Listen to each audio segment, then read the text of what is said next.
बेटा हमने भारतीय संस्कृति का एक पैसेज पढ़ लिया है। अब हम दूसरा पैराग्राफ पढ़ने जा रहे हैं।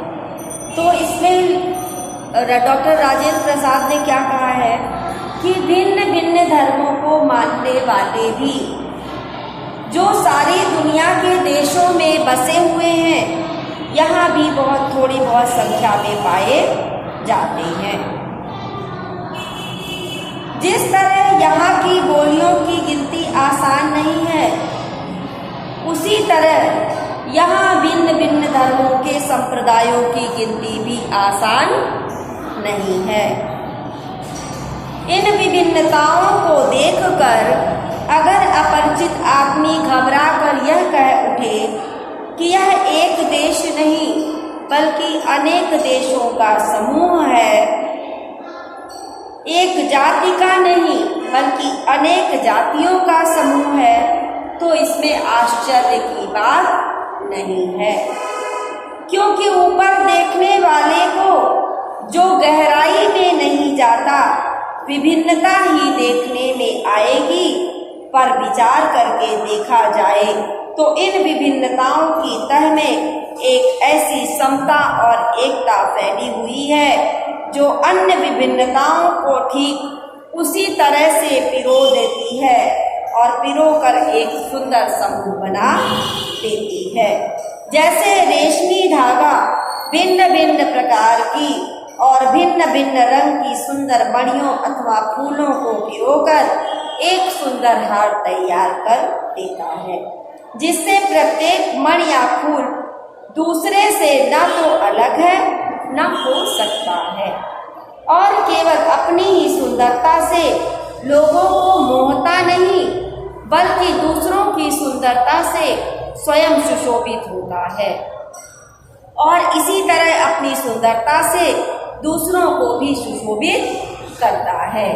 यह केवल एक काव्य की भावना नहीं है बल्कि एक ऐतिहासिक सत्य है जो हजारों वर्षों से अलग अलग अस्तित्व रखते हुए अनेक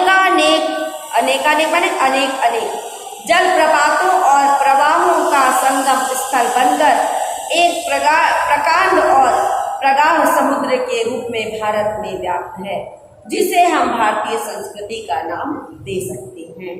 इन अलग अलग नदियों के उद्गम भिन्न भिन्न हो सकते हैं और रहे हैं।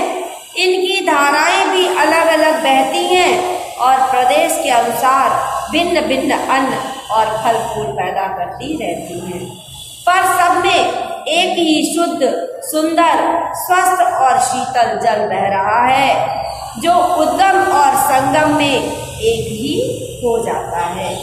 आज हम इसी निर्मल, शुद्ध, शीतल और स्वस्थ अमृत की तलाश में हैं और हमारी इच्छा, अभिलाषा और प्रयत्न यह है कि इन सभी अलग अलग बहती हुई नदियों से अभी भी उसी तरह बहता रहे, नदियों में अभी भी उसी तरह बहता रहे और इनको वह अमर तत्व देता रहे जो जमाने के हजारों थपेड़ों को बर्दाश्त करता हुआ भी आज हमारे अस्तित्व को कायम रखे हुए है और रखेगा। जैसा कि कवि इकबाल कह गए हैं कि बाकी मगर है अब तक नामो निशा हमारा, कुछ बात है कि हस्ती मिटती नहीं हमारी, सदियों रहा है दुश्मन दौरे जमा हमारा। कह रहे सदियों से ये जमाना हमारा दुश्मन रहा है, लेकिन दौर है कि रुकता ही नहीं है। हम अपने कार्यों को रोक नहीं सकते हैं, हम हमेशा आगे बढ़ते जाएंगे। ठीक है, तो क्लियर हो रहा है बेटा कि कवि लेखक क्या कहना चाह रहे हैं? लेखक कहना चाहते हैं कि हमारी भारतीय संस्कृति अनेकता में एकता लिए हुए है। ठीक है, जिस तरह से पूरे भारत में अनेक प्रकार की जातियां निवास करती हैं, तो हमारे भारत में तथा सारे संसार में जितनी जातियां निवास करती हैं वो सभी जातियां थोड़े न थोड़े संख्या में हमारे देश में भी निवास करती हैं, जिससे कि हमारा देश स्वयं एक विश्व बन गया है। अब देखिए यहाँ पर भी हम कुछ व्याख्या देख लेते हैं कि प्रस्तुत गद्यांश के पाठ और लेखक का नाम लिखिए। तो बेटा प्रस्तुत गद्यांश के पाठ का नाम है भारतीय संस्कृति और लेखक का नाम है डॉक्टर राजेंद्र प्रसाद। अब इसमें 2 रेखांकित अंश की व्याख्या है। पहली है भिन्न भिन्न धर्मों को मानने वाले भी जो सारी दुनिया में के सभी देशों में बसे हुए हैं, यहाँ भी थोड़ी बहुत संख्या में पाए जाते हैं। और जिस तरह यहाँ की बोलियों की गिनती आसान नहीं है, उसी तरह यहाँ भिन्न भिन्न धर्मों और संप्रदायों की गिनती भी आसान नहीं है। तो बेटा यहाँ पे डॉक्टर राजेंद्र प्रसाद क्या कह रहे हैं कि विश्व हमारा जो है वो अनेक देशों में बटा हुआ विभक्त है और हर देश के रीति रिवाज अलग अलग हैं, संस्कृति अलग है, धर्म अलग है। पूरे विश्व में इन सभी धर्मों को मानने वाले लोग हैं और अलग अलग हैं, लेकिन भारत की अपनी एक विशेषता है कि यहाँ पर सभी देशों से आकर के लोग बस गए हैं और भिन्न भिन्न प्रांतों, जनपदों और गांवों में बोली जाने वाली बोलियों की गिनती करना जिस प्रकार से कठिन हो जाता है, उसी प्रकार से भारत में रहने वाले लोगों की संख्या की गिनती करना भी कठिन हो जाता है, उनके संप्रदायों की गणना करना भी कठिन हो जाता है। दूसरा रेखांकित अंश आपका है इन विभिन्नताओं को देखकर अपरिचित आदमी घबरा कर कह उठे कि यह देश नहीं अनेक देशों का समूह है, यह एक जाति नहीं अनेक जातियों का समूह है, तो इसमें आश्चर्य की बात नहीं, क्योंकि ऊपर देखने वाले को जो गहराई में नहीं जाता विभिन्नता ही देखने में आएगी। कह रहे जो व्यक्ति गहराई को नहीं समझता है, ऊपर ऊपर देखता है, उसको क्या लगता है कि हमारा भारत ही अनेक देश में बटा हुआ है। तो डॉक्टर राजेंद्र प्रसाद क्या कह रहे हैं कि भारत भूमि में इतनी प्रकार की विभिन्नताएं हैं, अर्थात इतने अलग अलग संप्रदायों और धर्मों के लोग हैं, ऐसे व्यक्ति हैं जिनको देखकर जो व्यक्ति भारत की आंतरिक स्थिति को नहीं जानता है, आंतरिक स्वरूप को नहीं जानता है, वो ये समझने लगता है कि ये भारत नहीं है बल्कि अनेक देश हैं इसमें। ठीक है, भारत एक देश नहीं है बल्कि ये अनेक देशों का समूह है। यहाँ के निवासी भी किसी एक जाति के नहीं है, अनेकों जातियों के हैं। दूसरे देशवासियों की इस प्रकार की बातें कुछ आश्चर्य करने योग्य भी नहीं है, क्योंकि वे इस देश को ऊपर से जानते हैं, इसके अंदर की गहराई को नहीं जानते हैं। इसलिए निश्चित ही ऐसे लोगों को भारत में विभिन्नता अर्थात अनेकता दिखाई देगी। इसके बाद बेटा क्वेश्चन है आपका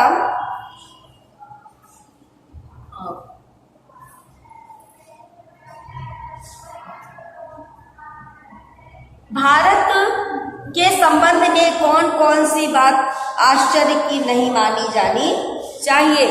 तो बेटा भारत के संबंध में भारत एक देश नहीं वरन अनेक देशों का समूह है। यहाँ एक जाति के लोग नहीं रहते बल्कि अनेक जातियों के लोग निवास करते हैं। भारत के संबंध में यह बात आश्चर्य की नहीं मानी जानी चाहिए, इस बात में आश्चर्य नहीं होना चाहिए। इसके बाद बेटा एक और व्याख्या हम इसी में देख लेते हैं, क्योंकि लेसन के अकॉर्डिंग व्याख्या बहुत ज़्यादा है, तो अगर हम एक एक वीडियो में 2-2 3 की व्याख्या नहीं करेंगे तो पूरा नहीं होगा। अब दूसरा पैसेज इन विभिन्नताओं की तह में एक ऐसी समता और एकता फैली हुई है जो अन्य विभिन्नताओं को ठीक उसी तरह पिरो लेती है और पिरो कर एक सुंदर समूह बना देती है। जैसे रेशमी धागा भिन्न भिन्न प्रकार की और विभिन्न रंग की सुंदर मणियों अथवा फूलों को पिरोकर एक सुंदर हार तैयार कर देता। पहले रेखांकित अंश ये है। तो इसकी व्याख्या में डॉक्टर राजेंद्र प्रसाद कहते हैं कि हमारे देश की संस्कृति में भिन्नताएं हैं, अनेक प्रकार की संस्कृतियां हैं, ठीक है, किंतु ये बाहरी दृष्टि से ही दिखाई देती हैं। भीतर से देखने पर इसमें एक अनोखी एकता व्याप्त है।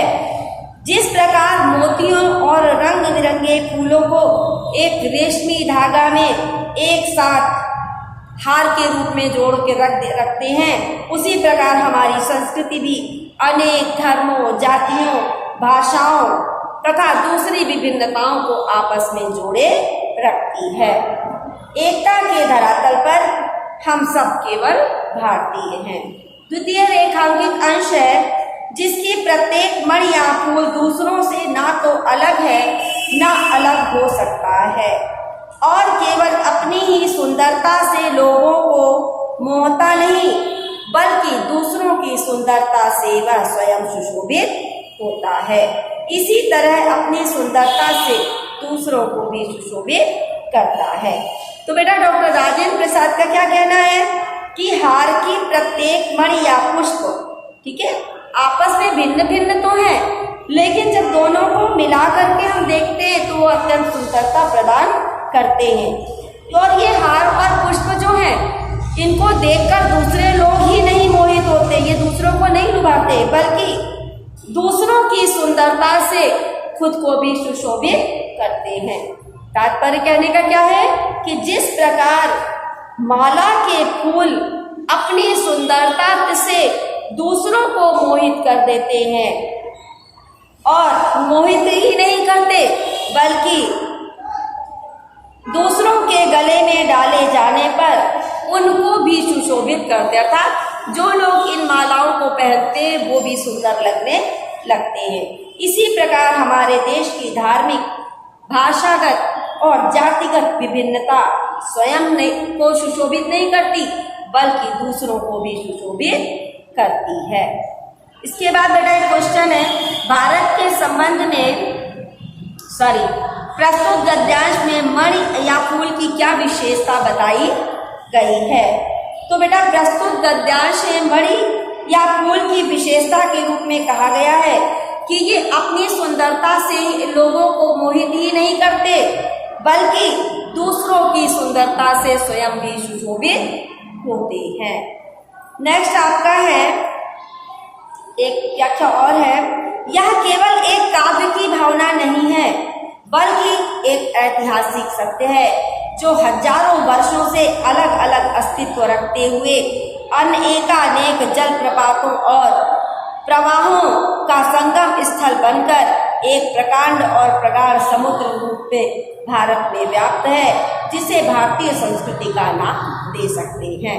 इन अलग अलग नदियों के उद्गम भिन्न भिन्न हो सकते हैं और रहे हैं, पर इनकी धाराएं भी अलग अलग बहती हैं और प्रदेश के अनुसार भिन्न भिन्न प्रकार के अन्न, फल, फूल उत्पन्न करती हैं, पैदा करती हैं, पर सब में एक ही शुद्ध, सुंदर, स्वस्थ और शीतल जल बह रहा है, जो उद्गम और संगम में एक ही हो जाता है। तो बेटा यहाँ भी पाठ का नाम तो भारतीय संस्कृति होगा और लेखक का नाम डॉक्टर राजेंद्र प्रसाद होगा। तो हम इसकी भी व्याख्या देख लेते हैं 4 नंबर की, ठीक है। तो इसमें लेखक क्या कह रहे हैं, राजेंद्र प्रसाद जी कहते हैं कि भारतीय संस्कृति जो है हमारी,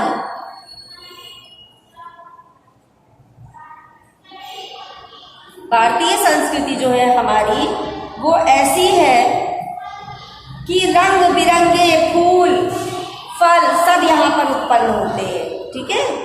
इनकी जो तुलना है वो केवल माला से कर लेना, यहाँ की भाषाओं और जातियों को रंग बिरंगे फूल कहना केवल काव्य की कल्पना नहीं है। लेखक क्या करे, यही सत्य है और ये ऐतिहासिक सत्य है कि जिस प्रकार हजारों वर्षों से जो हमारा नदियों का जल और झरनों का जल बहता है, अलग अलग बहते हुए भी इसका जल दूर दूर से आता है और सागर में समाकर एक हो जाता है, क्योंकि सागर क्या है, जल का संगम स्थल है। उसी प्रकार भारत में विभिन्न धर्म, विचारधारा और जाति रूपी झरने, अब इन्होंने क्या किया, जाति धर्म को झरना बताया, जल का झरना जैसे बहता है, हजारों वर्षों से मिल करके एक साथ बहता, एक साथ रहते हुए चलता है, और जिसमें एक विस्तृत सागर के समान ही गहन गंभीर भारतीय संस्कृति का निर्माण हुआ है। कहने का अर्थ है कि इन सब की एकता से ही हमारी भारतीय संस्कृति का निर्माण हुआ है। और डॉक्टर राजेंद्र प्रसाद जी क्या कह रहे हैं कि नदी का उद्गम माने उसका निकलने का स्थान अलग अलग जगह से होता है, उसका मार्ग भी अलग अलग है, क्योंकि कोई नदी, गंगा नदी कहीं से बहती है, यमुना नदी कहीं से बहती है, गोदावरी कहीं से बह रही है। और कह रहे हैं कि हर नदी के किनारे की भूमि प्रदेश की जलवायु मिट्टी के अनुसार, जैसी प्रदेश की जलवायु मिट्टी होती है उसी के अनुसार वो अपनी फसल उत्पन्न कर देती है। इन सभी नदियों में एक ही पानी है जो सागर के साथ मिलता है और फिर बादल के रूप में एक जैसा बरसता है।